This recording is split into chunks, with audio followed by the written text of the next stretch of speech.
It's important to make sure that all of your drains, whether it's a bathroom sink, your bathtub, or your kitchen sink, that they are all clean and clear and not clogged.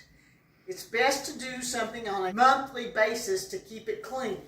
The easiest thing to do is use something like this Zip It, which is a piece of plastic with some teeth, and it just goes down into the stopper. You don't even have to remove the stopper.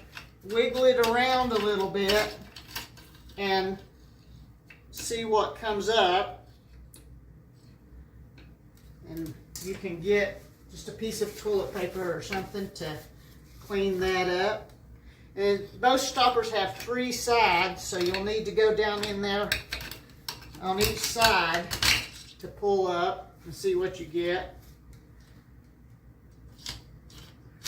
And usually you can get bunches of hair and goop and grime, but if you do it on a regular monthly basis and keep it clean, then you don't have a stopped up clog.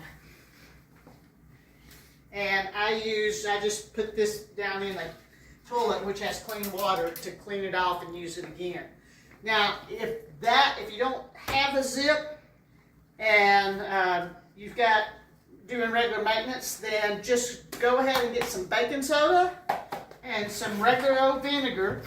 Pour some baking soda in the sink and a little bit of vinegar, and that will go down into the sink line. It'll bubble up, it'll pull up whatever is in there, and you can clean that off, and then be sure to run some hot water for a little while so that will go down into the sink and clear the drain line.